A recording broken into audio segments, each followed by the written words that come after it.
घर घर का श्रृंगार सनातन।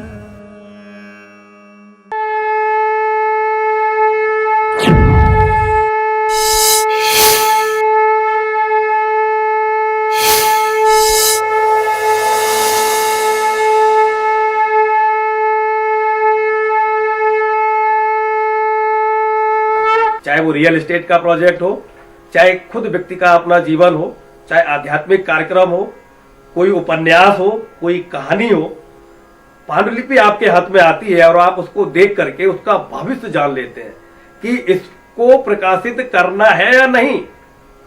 अगर भविष्य है आप उसे प्रकाशित करते हैं, उसमें जो पूंजी लगती है, एक मेहनत होता है, वो जाया नहीं जाती है। तो वो जो एक प्रयोग है, मैं चाहता हूं उस प्रयोग को, चूंकि आपने अपना आशीर्वाद इस कार्यक्रम को दे दिया है, तो कुछ ना कुछ इसके लिए आपने जो अपने चिंतन में देखा होगा, उस मैं क्या नाम लूं, व्यास की तरह कह लूं या संजय की तरह कह लूं या कृष्ण की तरह कह दूं, चूंकि मैं क्या कह दूं, मैं असमंजस में हूं। मैं चाहता हूं खुद आप बताएं कि कौन बनेगा भजन सम्राट का क्या भविष्य है, इसमें जुड़े हुए लोगों का क्या भविष्य है, इस कार्यक्रम के माध्यम से और क्या क्या एस्पेक्ट्स हैं। मैं चाहूंगा आप अपने ज्योतिष के माध्यम से हमारे दर्शकों के साथ साझा करें, मेरे साथ, हमारी टीम के साथ साझा करें, हमें बहुत अच्छा लगेगा। जी कुलदीप जी, हालांकि बहुत बड़ा ज्योतिषाचार्य तो नहीं है, लेकिन यह है कि आवश्यकता पड़ने पर जितनी आवश्यकता होती है उसके मुताबिक अपना काम चल जाता है। एक कहावत है, होनहार विद्वान के होत चीकने पात। आपको याद होगा नहीं, लगभग 1.5 या 2 वर्ष पूर्व जो है हम इन्हीं तमाम विधाओं पर चर्चा कर रहे थे। बिल्कुल, मुझे याद है, और हम लोग वहाँ शायद मोहनगर ऑफिस में बैठे थे। जी हाँ, और आपने ये कहा था कि मेरे मन में एक जो है परिकल्पना है और उसको मैं मूर्त रूप देना चाहता हूँ।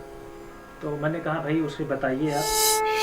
आपने उस दिन टाल गए थे, लेकिन अगले सप्ताह आपने मुझे बताया कि मैं ये करना चाहता हूँ।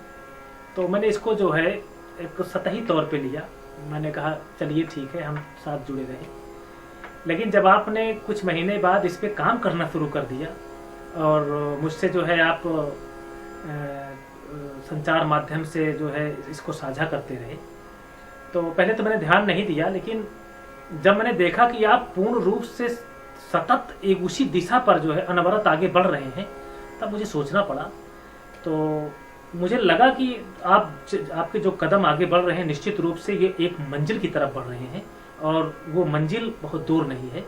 क्योंकि आप में एक चीज मैंने देखी है, मैं इस कौन बनेगा भजन सम्राट के अलावा भी आपने जो कार्य किए हैं, आपने पहले जो है स्टार्टिंग उसको तुरंत नहीं की। आदमी जो है 3 तरह के व्यक्ति होते हैं। एक तो किसी कार्य को जो है शुरू कर देते हैं और जल्दी थक करके वापस चले आते हैं, और एक जो है किसी कार्य को आधा अधूरा छोड़ देता है बीच में, और एक जो है बहुत सोच करके काफी समय बाद उसको अंजाम देता है, लेकिन वो ये संकल्प लेता है कि इस कार्य को मैं पूर्ण रूप से करूंगा, इसके पीछे चाहे जितनी बड़ी कठिनाई आए, चाहे जितना बड़ा संघर्ष करना पड़े, वो मैं करूंगा।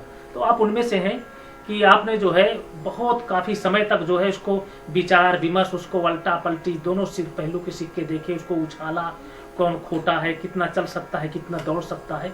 और मैं समझता हूँ लगभग 1 वर्ष आपने जो है इस पर जो है रिसर्च किया इस पे, और रिसर्च करने के बाद फिर भी मैंने ध्यान नहीं दिया आपकी उस बात पर। रिसर्च करने के बाद जब सतत आप चलने लगे, अपनी मंजिल की तरफ दृढ़ संकल्प होकर के बढ़ने लगे, तो मुझे लगा कि आप जो है सही दिशा में जा रहे हैं। और इसके बाद मैंने देखा आपके जो है जो कार्य है, जिस समय आपने इसको शुरू किया, जिन जिन लोगों को साथ आपने जोड़ा, तो निश्चित रूप से कौन बनेगा भजन सम्राट, ये एक ऐसा आयाम है, एक ऐसा प्लेटफॉर्म है। हालांकि ये एक पुस्तक का प्रथम पन्ना है, जैसा कि आपने बताया है। जी। तो जब ये एक पन्ना ही एक ऐसा महत्वपूर्ण प्लेटफॉर्म है जहां पर से विभिन्न दिशाओं को तय किया जा सकता है, तो वो उस पुस्तक की बात ही क्या करें।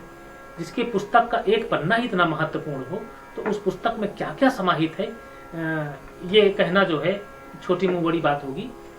और कौन बनेगा भजन सम्राट, इसके भविष्य की बात है।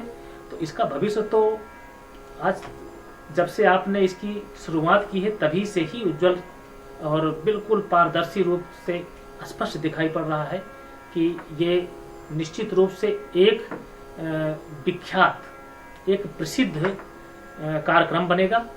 और इसमें सबसे बड़ी बात यह है कि इसमें अध्यात्म के क्षेत्र के साथ साथ साहित्य जगत और संगीत जगत जितने सारे लोग हैं, सभी लोग आपको पूर्ण सहयोग दे रहे हैं।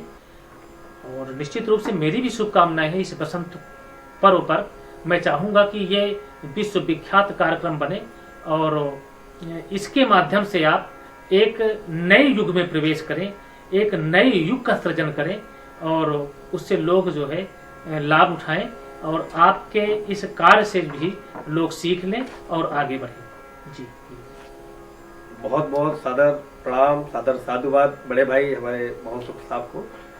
आपने जिस तरह से ये बात, एक कहते हैं ना कि प्रभु भक्त को किस तरह से स्वीकार करते हैं, ये तो प्रभु के ऊपर निर्भर है। भक्त का काम है अपनी अर्जी को लगाते रहना। तो मैं उसी तरह से आपके चरणों में अपना प्रार्थना पत्र लिख करके भेजता रहा और आप नहीं आए। मेरे ख्याल से लगभग 15 महीने हो गए हैं जब से मैं आपको इस कार्यक्रम के लिए बार बार आमंत्रित कर रहा हूँ। चूक ऐसा नहीं है कि आप नहीं आना चाहते थे, जिस तरह से आपने अपनी व्यथा कही है मैं उसको यथार्थ हूबहू मान लूं या ना मान लूं, उससे यथार्थ तो नहीं बदल जाएगा। लेकिन मैं इतना जरूर कहना चाहता हूं कि जो आपके अपने शेड्यूल है, हर आदमी का अपना एक व्यक्तिगत जीवन है, अपनी व्यस्तताएं हैं, अपने तरह से अपनी प्राथमिकताओं को तय करता है। उस लिहाज से हो सकता है मेरा आवेदन आपके चरणों में नहीं पहुंच पाया। आपने स्वतः, एक वो होता है कि हम चरण वंदना करके प्रभु को याद कर रहे हैं तो प्रभु के पास एप्लीकेशन आपकी चली गई। जरूरी नहीं है कि अभी हमने भजन शुरू किया और भजन जैसे ही शुरू किया तो सामने एकदम परमात्मा आ जाएंगे। परमात्मा होता क्या ये तो हमें मालूम नहीं है, प्रभु होते क्या है तो हमें मालूम नहीं है, हमारा मददगार कैसा होता है तो हमें मालूम नहीं है। मैं कुछ कहना चाहता हूं वो यही है कि हो सकता है मैं पात्र नहीं रहा हूंगा या ये सब बातें करने का ये वक्त नहीं है। और जो आपने आज वसंत पंचमी वाले दिन कृपा करके एक कृपाचार्य की भूमिका इस हमारे अभियान में स्वीकार की है, मेरे लिए सबसे ज्यादा हर्षित करने वाला विषय ये है। मुझे कोई चुभन नहीं है कि मैं 15 महीने से भाई साहब को कह रहा हूं कि बड़े भैया आशीर्वाद देने आइए स्टूडियो। मुझे कोई चुभन नहीं है, क्योंकि चुभन थी आज से पहले तक थी। जैसे ही भाई साहब आए वो चुभन खत्म हो गई। क्यों? न आने की ही तो चुभन थी, अब तो गिला खत्म हो चुका है। उस चर्चा को हम एक नई दिशा देते हैं। एक हमारे एक मित्र हैं, एक साथी हैं कृपा शंकर निषाद जी, जिनके आज सवाल को हमने लिया हुआ है। तो ये अपने इस सवाल को आपके साथ रख रहे हैं। इसके अलावा चूंकि इनको जवाब हम लोग नहीं दे पाए, कार्यक्रम में इनका सवाल शामिल नहीं था, तो इन्होंने आगे भी कुछ सवाल अपने दिए हैं। उन सवालों पर हम अगले अंक में चर्चा करेंगे। ऐसे ही हमारे जो भी साथी इस समय कार्यक्रम देख रहे हैं वो किसी भी माध्यम से, चाहे यूट्यूब हो, चाहे फेसबुक हो, या ईमेल हो, या टेलीफोन है, व्हाट्सएप है, जो भी नंबर आपको स्क्रीन पर दिख रहे हैं आप उनको नोट कर लीजिए। और आप कार्यक्रम का हिस्सा बनना चाहते हैं, कार्यक्रम में क्या क्या आपकी भूमिकाएं हो सकती हैं, कार्यक्रम से जुड़ करके किस तरह से आप अपनी प्रतिभाओं का पूर्णतः दोहन तो मैं नहीं कहूंगा, उनका सदुपयोग, उनका सतत तरीके से सत्यता से प्रयोग और अनुप्रयोग कैसे करेंगे, उससे संदर्भित जो भी यहाँ पर उपक्रम चल रहे हैं, जो भी गतिविधियां चल रही हैं, आप अपना मिलान करते रहिए। और आपको लगता है, आपके अंदर इच्छा है, जिज्ञासा है, आप कार्यक्रम का हिस्सा बनना चाहते हैं, आपका स्वागत है। तो मैं चाहूंगा भाई साहब एक चर्चा और है जो मैं चाहूंगा, चर्चा को बहुत मैंने आपका समय आज ले लिया है। नहीं तो एक गांव में कहावत है कि, खैर कहावत बाद में, घड़ी की सुइयां इशारा कर रही है, समय का अभाव है। मैं ये जानना चाहूंगा आप कैसा महसूस कर रहे हैं SLCPL प्रोडक्शंस में अपना आशीर्वाद देने के बाद एक कृपाचार्य की स्थिति में? खैर वो कृपाचार्य आप कह रहे हैं, ये आपका बड़प्पन है और आपके इस प्रोडक्शन हाउस में निश्चित रूप से एक सुखद अनुभूति हो रही है। और ये कहीं से भी नहीं लग रहा है, ऐसा लग रहा है कि अपने घर में बैठे हुए और अपने अनुज से बात कर रहे हैं। बड़ा अच्छा महसूस कर रहे हैं। और दूसरी बात यह है कि मेरी हमेशा ये शुभकामनाएँ हैं कि आप तरक्की के सोपान को तय करें और जहाँ मेरी आवश्यकता है जिस तरह से, वो आपके साथ हम और हमारा पब्लिकेशन हाउस हमेशा आपके साथ खड़ा रहेगा। साथ ही साथ मैं एक चीज और अपने दर्शकों के साथ साझा करूंगा।